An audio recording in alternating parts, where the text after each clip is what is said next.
Hi, I'm Rodney Camren. Welcome to New Lawrenceville. Today, we'll be talking about the upcoming elections on November 5th for the City of Lawrenceville. And our guest is Keith Roche.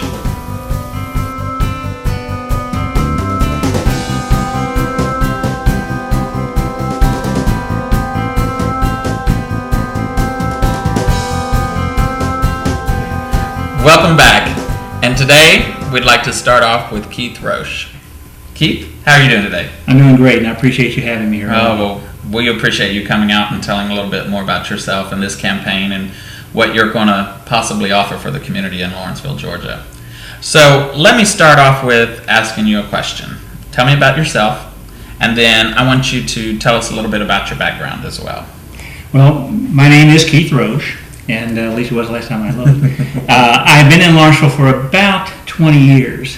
It's interesting because every time I run into one of the old Lawrenceville families, they remind me that I'm a new guy. And they smile when they say it, but I know I'm a new guy. A new guy in 20 years. 20 years, exactly. We moved here. We've been in the county since 1984 and in the Lawrenceville area since the late 80s. But in the city of Lawrenceville, we moved here in 1995. I'm retired. I retired about 5 years ago from a company named PPG Industries. Some of your viewers may remember a company called Pittsburgh Plate Glass. Okay. That was originally PPG. It is a Fortune 200 company. Glass became such a small part of their business that they chose to drop the glass name and go by PPG. When I retired, at the time of my retirement, I was running a $30 million business for them. I had $8.5 million in operating expenses. And I say this only to point out that big numbers don't bother me. I've dealt with big numbers my entire career, and trust me, Lawrenceville has big numbers. But after I retired, I started to get involved in the community, and my first venture was in a program called Engage Gwinnett. It was a citizens committee that was formed back in 2009. The recession was just dropped the bottom out of the tax digest for the county, and they were coming up short on revenue. The various department heads had already gone in and grabbed the low-hanging fruit in terms of what they could cut on expenses, because the digest was not going to support the expenditures. And they had grabbed all the easy stuff, and so they put together this committee. There were 42 members on the committee. 32 of them represented various stakeholder groups, and 10 of us were elected to represent the cities within in the county. We met every 2 weeks for 9 months. It was a long process. It was an incredible experience. I met so many great people and learned a lot. When we submitted our report at the end of the 9 months, there were 5 dissenting opinions. Mine was one of them. Although I did get a lot out of it and I agreed with most of what the committee wanted to do, I had 2 issues. One was I didn't think we were aggressive enough in terms of our cuts. And number 2, they had proposed a very small tax increase on property taxes. And in that climate, I just could not accept that as an option. We had people who were losing their jobs, they were underemployed and so forth, and to ask them to cough up more money on property taxes, I thought was just unconscionable. So I wrote one of the 5 dissenting opinions. After Engage Gwinnett, I got involved in a program called Gwinnett Senior Leadership, and I'm still involved in it today. I'm very active in it. And if any of your viewers are familiar, for example, with Leadership Gwinnett, senior leadership parallels that, only is for folks who are 50 years of age or older. But you don't look over 50. Bless your heart. It's a great program, and I learned so much about the community, and as I said, I'm still active in it today. In fact, we've just started a new class in September, and I'm on 3 different committees this year. And in addition to Engage Gwinnett and Gwinnett Senior Leadership, for the last 2 years, I have been on the Planning and Zoning Commission for the City of Lawrenceville. Okay. Another really great experience. Now, I had to resign in order to run for office, and the reason I chose to resign and run for City Council, Planning and Zoning is not a binding commission. City Council is. Mm-hmm. I want my vote to be a binding vote. But I did learn a lot, and what I saw was what appeared to be certain types of businesses that were targeting Lawrenceville. Businesses that I didn't feel were conducive to the image that we need and want here in the city. And I'm talking about the pawn shops and the title pawns and all these used car lots. Before I had to resign, I made the motion to deny 2 auto equity loan companies and 1 pawn shop. And fortunately, the city council supported those motions, and all 3 of those businesses were denied. And I take it if you are elected, that's something that you would continue to deny as far as requests into the city? Absolutely. My goal is not to run anybody out of business. I am a businessman. I believe that the way out of the economic woes we're experiencing right now is through the private sector. Government can't do that. It's got to be the private sector. But I do think we have to target who we want in our city and what we want to look like. And I don't think that's happened over the last 20, 25 years here in Lawrenceville. Especially if you look down that corridor from Buford down to Norcross. Buford in particular and Swanee both had plans, and they stuck to them. And they have a totally different look than we have today. Mm-hmm. And on the council, I'm not going to just sit back and wait for the kinds of businesses we want to come and say they want to be here. I want to go out and get them. Good job. Well, my next question for Keith is going to be about what is your view of the role of government today? First of all, I believe in limited government. I think left unchecked, government will grow exponentially. And the bigger it gets, the less efficient and the less effective it becomes. I mean, look at the federal government today. $17 trillion deficit, that's unconscionable. It has gotten so big and so intrusive, and it is so dysfunctional today, it's not serving anybody. Now, as you move down through the state, down to the county, and then down to the city, at the city level is where I think, as an elected official, has the most opportunity to impact and affect his constituents. Now, that can be either positive or negative, depending on what he wants to do. And I'm going to look at it from... We've all seen some negative. And I want that to be a positive effect. I think overall our city government is effective and efficient. And I'm not saying there's not room for improvement, because there is, but when you look at the basic functions of government, and if you have 20 people in a room and you ask each one to list what they see as the basic functions of government, there will be some similarities to all of them, but the list will change in terms of their length. Right. I believe it needs to be real short. Right. But like our police department here in Lawrenceville, we have probably got the best police department in the state, possibly one of the best in the country. I would totally agree with that. They are effective and they are visible. Yes. I love driving through town and seeing those black and whites. Well, and they're quick responders too. Exactly. You ask anyone in any of our neighborhoods, and they're there within minutes of a phone call. Minutes. Exactly. And then look at our sanitation department. I have talked to so many people, and when I tell them that in the fall we just rake our leaves out to the gutter and then come back and vacuum it up, that's a jaw dropper. Nobody does that. And I jokingly tell people that on trash day we could set a body out front, and as long as we cut it in 4-foot lengths, they would take it. So the basic services that we provide, I think, are very, very good. Now, once again, are there room for improvement? Absolutely, there is. Well, if you get on city council, one of the things I would like to see you do with the streets, maybe we go back to cleaning them. Well, street sweepers, I think some of the neighborhoods have kind of mentioned that before. So as you're out there sucking up the leaves, tell them to do a nice little sweep up job as well. But that's certainly possible. And I will talk later on in more detail about how I want to partner up. If I am fortunate to be elected, how I think the city and the government needs to partner up with the business and residential communities. Absolutely. To grow the city and move it in the correct direction. But essentially, that's my view of the role of government. It is a partner. It is not an adversary. It is not, decisions aren't made in a vacuum. They're made with input from the people that those ordinances and so forth will affect.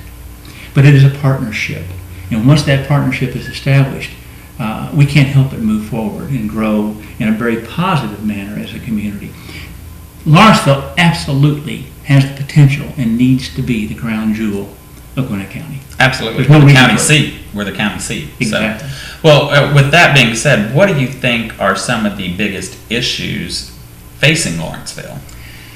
Unfortunately, the biggest issue is not one we have control over, and I'm only going to touch on it briefly because we don't have complete control, and that's our schools. Mm. Whether it is real or whether it is perceived, we've got to deal with them, because there is a perception that our schools are below par with a very low graduation rate out of Central. That affects our property values. It affects people. We desperately need to start attracting young professionals. Those schools are going to keep them from coming in. Now, once again, I don't want to get into too much detail. We have some opportunities, but as a community, not just as a council, but every citizen in the city needs to get behind the council and spend a lot of time with the Board of Education, taking advantage of some opportunities that are just over the horizon in terms of what we can do to impact those schools in a positive manner. But that one's got to be dealt with. From a local standpoint, from what we have control on, I have two issues that I got into the campaign on, and then I added a third one as I got into it a little bit, only because of the feedback I was getting. Right. And it's not huge, but it is something that I definitely want to deal with. But the two that got me into the campaign, one is the corridors, the major corridors coming into the city. I am convinced that a community is defined by the businesses that we see when we come in to that community on the corridors. If you come in and you see bail bonds and title ponds and pawn shops, that gives you a very specific picture of who that community is. Absolutely. By the same token, if you come in and you see restaurants and shopping and nice office buildings, totally different picture. I'm also convinced, in fact I know this, that the businesses that occupy a community will either attract or repel other businesses. If you're looking to open maybe a nice shop or a nice restaurant, and you come in and you see these pawn shops and these title ponds and these bail bonds outlets, you're not going to stay here, because you're going to assume that that community will not support your business. Whether that's a fair assumption or not is not the issue, but that's probably what's going to happen. And to shine light on that, I think that a lot of times, the disposable income that attraction has is very nil. They have enough money to pay what they need to, but to support a local business, they don't. That's right. And there's an old saying that a rising tide raises all ships. If we can improve the quality of the businesses in Lawrenceville, it will positively affect the businesses that are here, as well as the community in general, all the way around. So on the corridors, we've got to clean up those corridors. We've got to do, and once again, as I said a minute ago, I don't want to just wait for the businesses to come in here. I want to go get them. I want to target. I want to work with the economic development team that Lawrenceville has, which is a great team with Lisa Sherman and her team, and help, if at all possible, if they can use my help as a councilman, to go market the city and maybe bring these businesses in. We can't wait. We've got to be aggressive. The other issue is our neighborhoods. Now, I've got to commend the council and the city for some of the work they've been doing. I mean, if you come into Forest Hills, you go into Craigdale, they really do look good. They've done a nice job there. What I don't understand, what I can't get my arms around, is how the decisions are made with respect to what neighborhoods they're going to fix and what they're going to fix in those neighborhoods. Quite simply, there ought to be on the city website a list of here's the projects that we're doing, here's the neighborhoods that we're going to do, here's what we're going to do, and here's when we're going to do it. That would take a lot of the angst out of the neighborhood associations who are wondering, are they ever going to fix my street? Right. Now, there has been some discussion about the fact that we don't need to be spending money. This is one of those very basic functions of government. If you're not going to invest in your infrastructure, then why do you have all that money? I'm not saying you blow it. I'm a fiscal conservative. But if you're not going to spend the money on your infrastructure, then I want it back. As a citizen, I want my money back. Determine what your reserve needs to be and give it back. Well, don't you think, like, just what, as a homeowner or even a business owner, you have to take money that you acquire and you put it back into your home, whether it's a fresh coat of paint, whether it's a new roof or windows, and the same applies to business. Whenever you take in money for your business, you put it back into the business in order for marketing and advertising and being able to get more word out. It only seems logical that a community, a city the size that Lawrenceville is and the budget that they get, that they would take some of that money and reinvest it back into their neighborhoods as well. Absolutely. Right now they have $65.5 million sitting in the bank. $20 million of that is restricted because of, for an organization called MEAG, which is the Municipal Electrical Association of Georgia. It's where we buy our electricity from. But you used a great example a minute ago. You buy a house, say you buy a brand new house, and the day you walk in the door, it's perfect. It's exactly the way you want it. Are you never going to do anything to it because it was perfect that day? It will deteriorate. So yes, you're going to have to reinvest. It's not spending, it's reinvesting. That's right, reinvesting. And besides that, we owe it to the citizens. I mean, that once again, it's basic services. Mm-hmm. So we've got the business community, the corridors that I want to target, so that when you come into Lawrenceville, you see a city that says, this is a great place to live, work, and play. And then if you wander back into our neighborhoods, they're repaired. They're in good repair. And finally, one of the things I learned as I was going around the community doing campaigning was that there are some areas of City Hall that are a little difficult to deal with. And it's some simple things that can be easily fixed. The most important thing I want to deal with is I want our citizens, our business owners, and our citizens to be treated like customers. It doesn't hurt to smile. Right. And we need to be responsive, because that's why the City Hall is there, to respond to the citizens. It's not the other way around. I don't know that this is a huge issue, but I've heard it enough that I, at the very least, want to address it if I get in office. So you've got schools, you have got the corridors, and then you have got the neighborhoods, and then customer service for employees. Wonderful. Well, I like those targeted areas there that you're focusing on. If you're elected, what are your long-term goals for the city of Lawrenceville as a councilman? I've pretty much gone over them, but I'll kind of summarize that whole thing. It's, when we were at the forum a couple of weeks ago, at the LNA forum. Lawrenceville Neighborhood Alliance. Yes, I'm sorry. The Lawrenceville Neighborhood Alliance. Some of our guests know what that is. Some of our viewers know what that is. Some of them don't. But the Lawrenceville Neighborhood Alliance is a group of neighborhoods that have joined together and helping to improve a lot of the neighborhoods, improve the city of Lawrenceville through the help of the mayor and the city council. Well, at the forum, they asked very targeted questions, and we answered them. And in many cases, we agreed on what the issues were, and sometimes we would vary on how we would deal with them. But for the most part, we were talking about very specific issues: corridors, code enforcement, these kinds of things. And I commented in my closing statement that what happens when one of us gets in office and say we're fortunate enough to correct those issues, to fix them, is our job over? No. There has to be a vision. You have to know. Stephen Covey wrote a book many years ago called The 7 Habits of Highly Successful People, and you can also say The 7 Habits of Highly Successful Cities. And one of the habits was beginning with the end in mind. What does success look like? It's a nice way of saying you have to have a vision. Absolutely. We have a vision, and I've just kind of adopted it. It's nothing new. It's called the 2030 Master Plan, or as you refer to it, the 20 Now Master Plan, and I agree with that.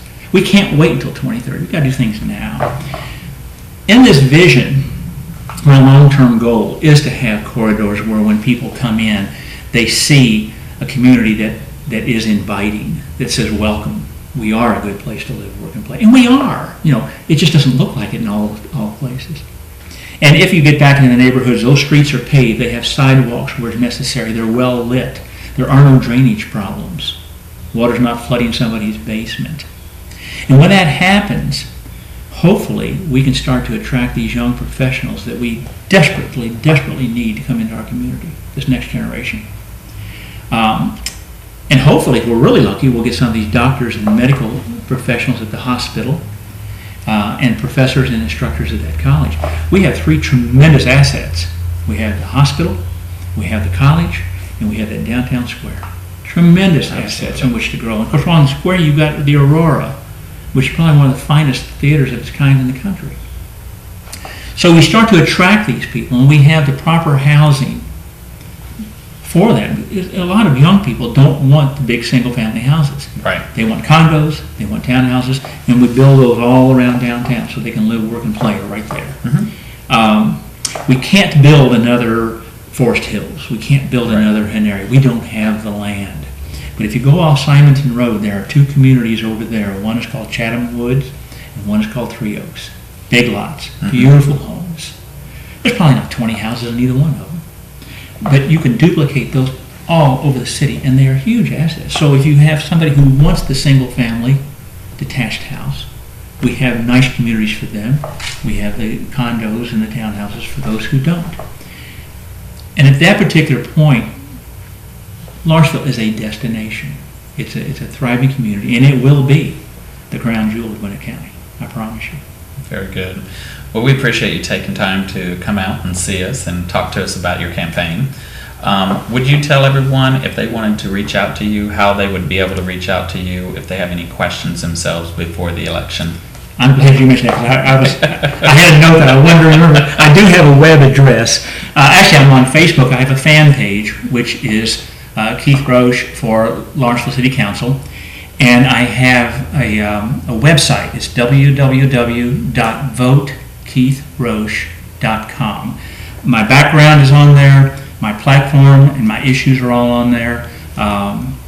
There's some pictures and so forth. And on the fan page, there's also some additional information. And I would appreciate very much if you would go look at those sites. And if you like what you see, I would very much appreciate your support on November the 5th. Thank you very much, Keith. Thank you, Rodney. I appreciate the invitation. Thank you very much for tuning in to our show today. We also want to thank Keith Roche, our special guest.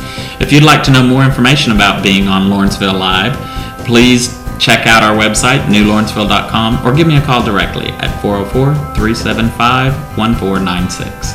Have a great day.